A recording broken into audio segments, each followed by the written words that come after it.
Let us pray in the name of the Father, and of the Son, and of the Holy Spirit. Amen.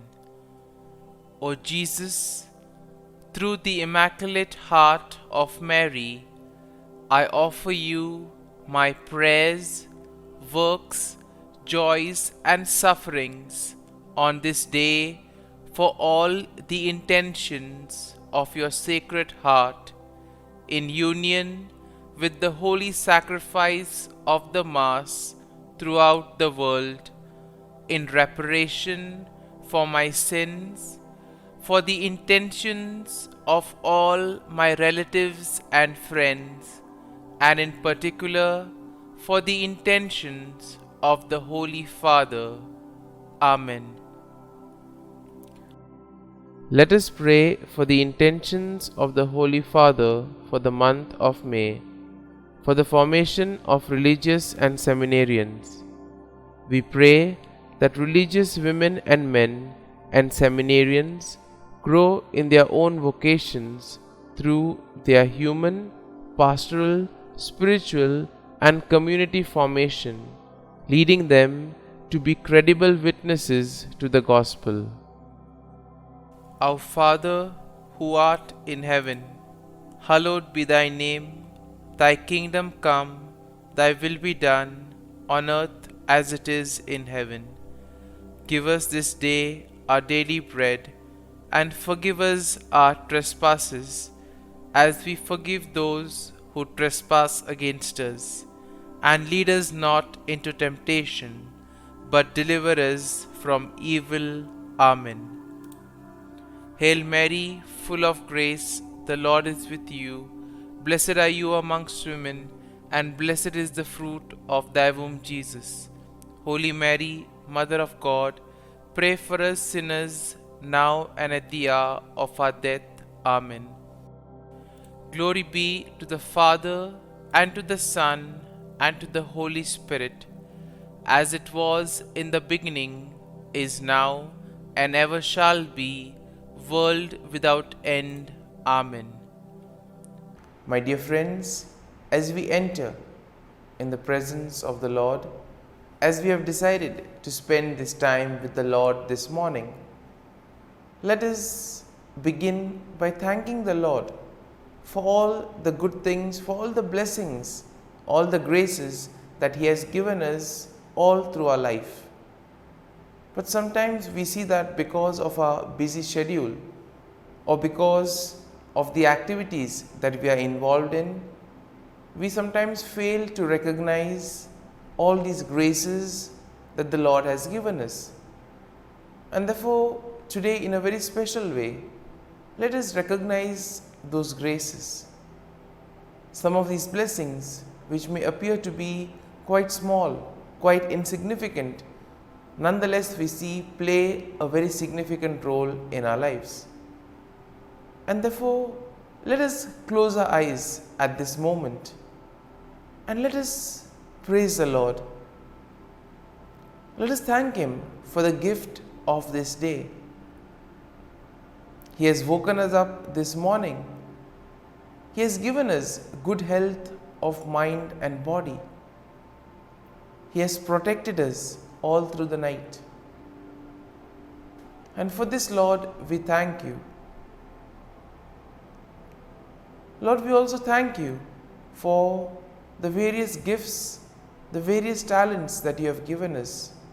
Talents which we may use for the benefit of others, or which we may use to grow and become better individuals. Lord, we also thank you for the gift of people in our lives. We thank you for our family members, friends, relatives, near and dear ones, and all those who play a very important role in our lives.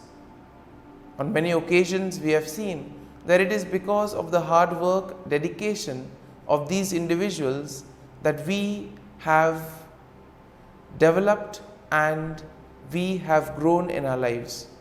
And therefore, Lord, we thank you for these people, for these individuals who have dedicated their time and effort and have helped us become better individuals. We also thank you, Lord, for the opportunities that you have given us. We also thank you for the experiences. There have been good experiences which we would want to cherish and remember always. But there have always been also the experiences that have taught us many things. And therefore, Lord, we thank you for all these not so good, not so pleasant experiences, because they too have helped us to grow in various ways. And Lord, we also thank you for all the good things and the blessings that you continue to shower on us at every moment of our lives. Lord, you have always kept us in your love. At every moment, your gaze is upon us. You are there, constantly guiding and protecting us. And therefore, Lord, for this, we thank you, we praise you, and we glorify you. And Lord, as we gather together in worship to offer this morning offering, we pray that this day may be a day of joy and blessings in your name. That whatever we do today, you may be there to guide us and protect us. And therefore, my dear friends, today we shall reflect and meditate on Psalm 54. And as usual, we shall have a general overview of the psalm, and then we shall go into the details. Now, Psalm 54 is a prayer of lament that is written by David. And here he is asking for God's help and protection against his enemies. Now, the psalm is structured in three parts. First, we have an introductory plea for God's help, which can be found in verses 1 and 3.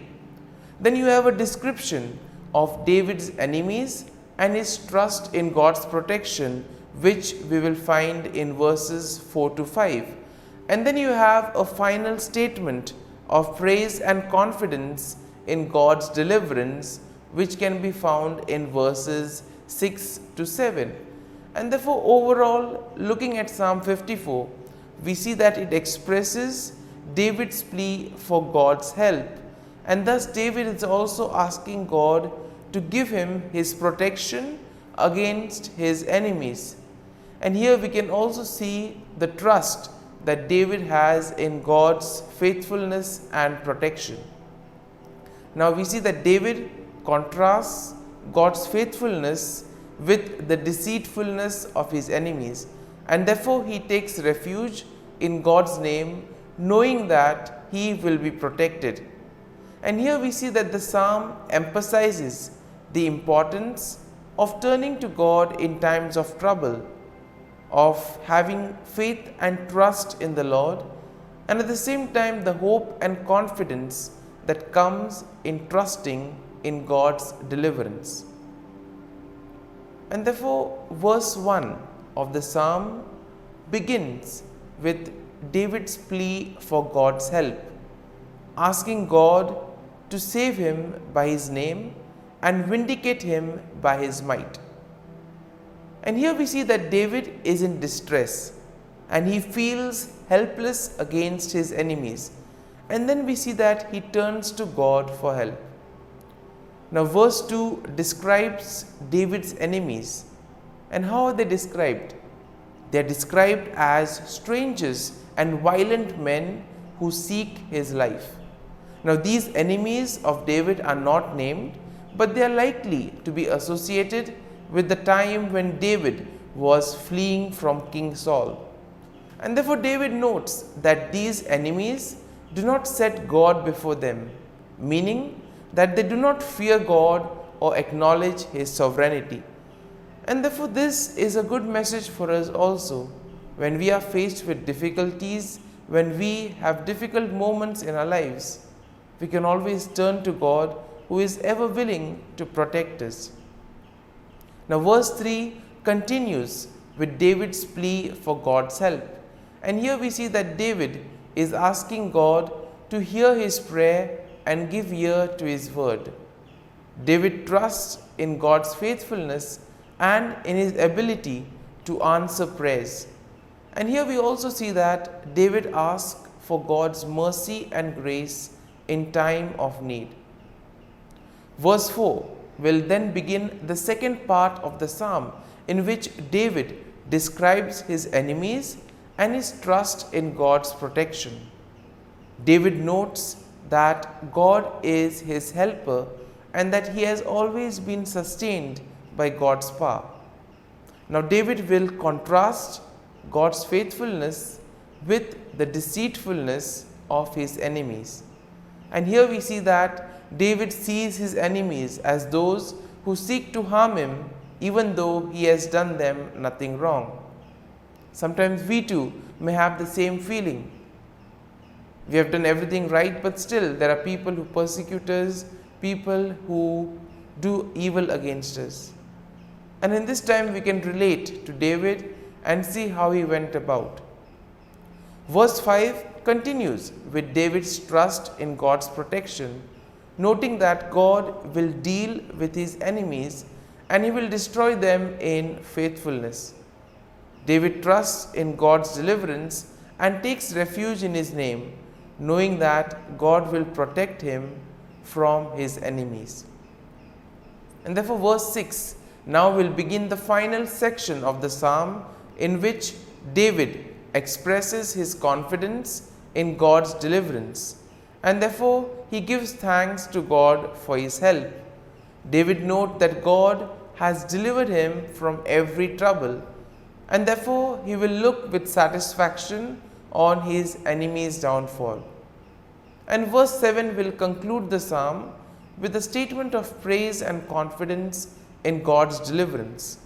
David declares that he will freely offer sacrifices to God and he will give thanks to God for his name, knowing that God has delivered him from all his troubles.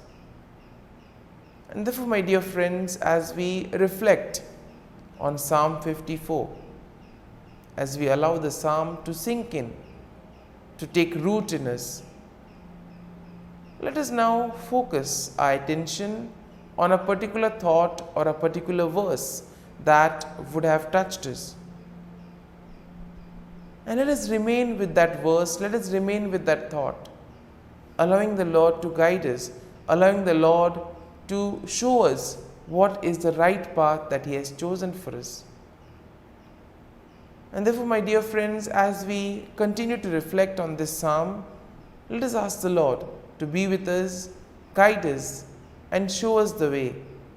And we ask Him that throughout today's day, that He may be with us, helping us, guiding our steps, helping us to do His will, and thus help Him in building the kingdom of God. Amen. And now we shall spend a few moments in silence, reflecting on this, asking the Lord to guide us, to show us that He is there with us even in our moments of trials and difficulties.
Prayer to Saint Michael the Archangel for protection. Saint Michael the Archangel, defend us in battle. Be our defense against the wickedness and snares of the devil. May God rebuke him, we humbly pray. And do thou, O Prince of the heavenly hosts, by the power of God, thrust into hell Satan and all the evil spirits who prowl about the world, seeking the ruin of souls. Amen. Act of Adoration. O Sacrament most holy, O Sacrament divine, all praise and all thanksgiving be every moment thine. Saint Gertrude Prayer for souls in purgatory. Eternal Father, I offer Thee the most precious blood of Thy divine Son, Jesus, in union with the masses said throughout the world today, for all the holy souls in purgatory, for sinners everywhere, for sinners in the universal church, those in my own home and within my family. Amen. May the divine assistance remain always with us, and may the souls of the faithful departed through the mercy of God rest in peace. Amen.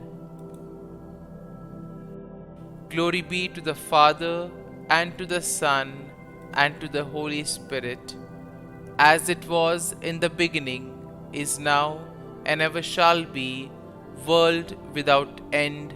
Amen.